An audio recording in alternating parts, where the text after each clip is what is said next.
Good morning mga ka-farming. Dito tayo ngayon sa ating area na mga manok, pato, gansa. May pabo rin tayo. Tingnan natin yung mga sisyo natin.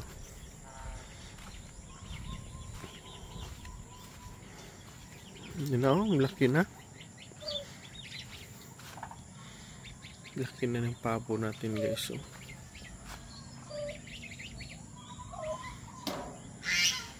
ito yung gansa.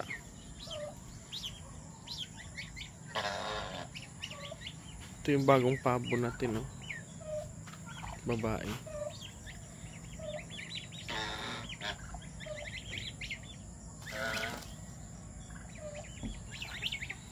Yung pato natin nandito. 5 po yung kanyang sisyo.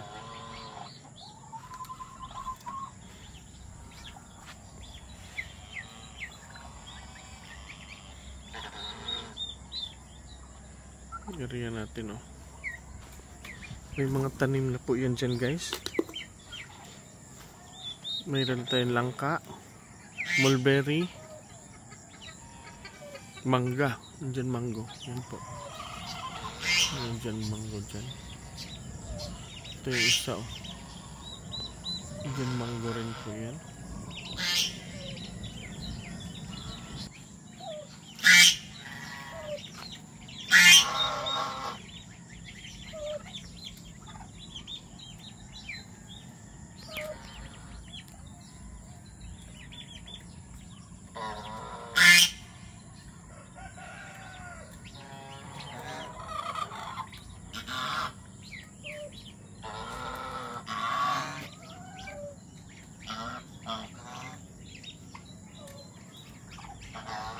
Laki na ng pato natin na lalaki guys.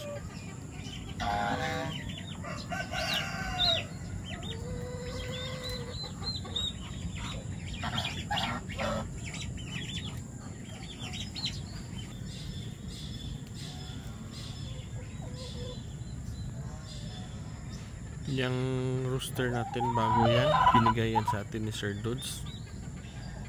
Shoutout po kay Sir Dudes. You know, ito po yung magbe-breed dito sa ating mga babae. Ito siya.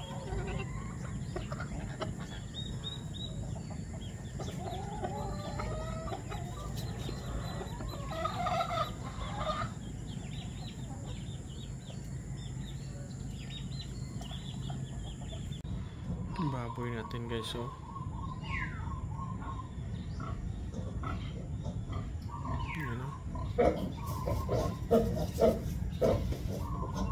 Kumakain na po ng feeds.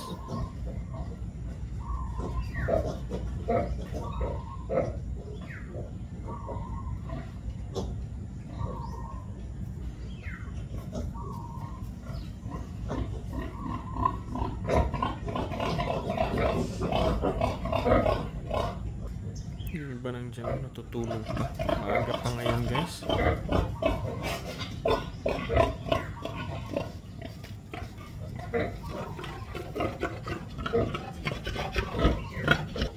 Ito naman po yung baboy natin na malapit palati sa atin, oh. Papahimas-himas siya, oh. Ito po siya.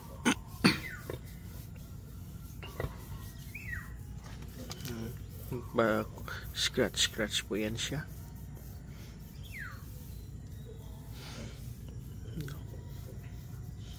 Buntis na po to siya guys. Pero mga November to December pa itong mga anak.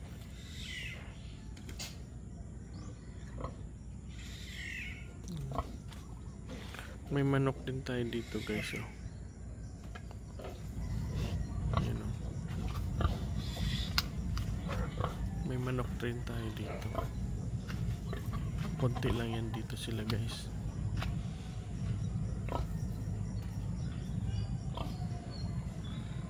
Ito yung tandang ko.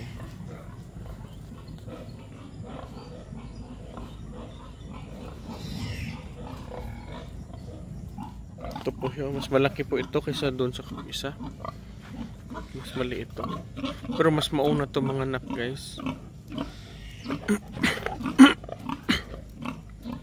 Excuse me po. Yan siya. Free range lang po yung ating mga baboy dito. 3 lang po yung inahin, 2 hybrid, isang native. 3 lang po yun sila dito guys. Yan na siya. Pagala-gala lang yan sila.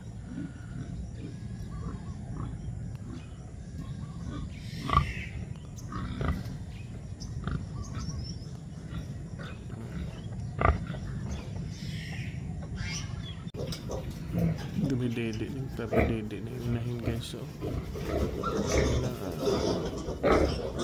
pwesto na sila.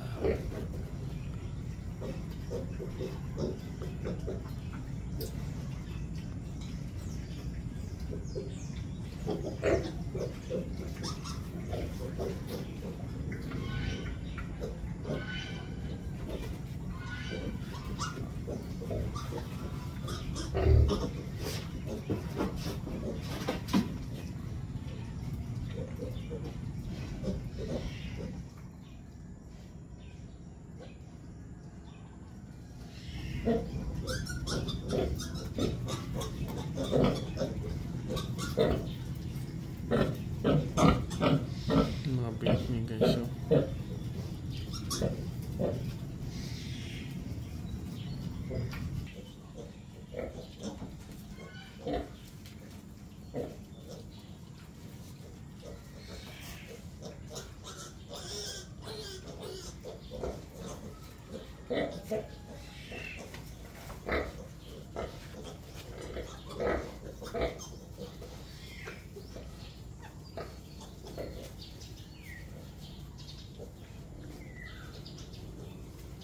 yun na po dyan guys. So, dyan sila sa wallowing nila, wallowing area nila. May tubig yun dyan.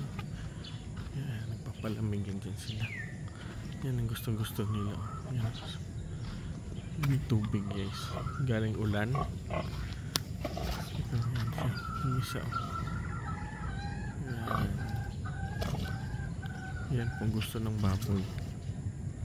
Ito.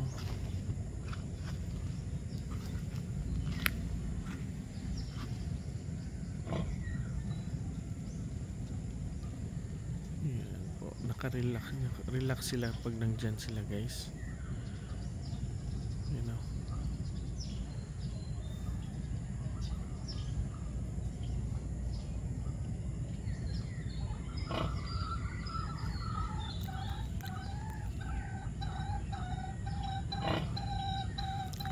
Relax ya.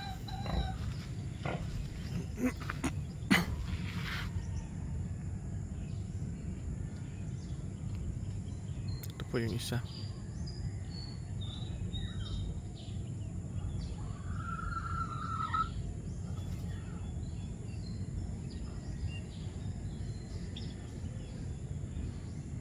Dalawa lang, 3 lang po lahat sila dito guys.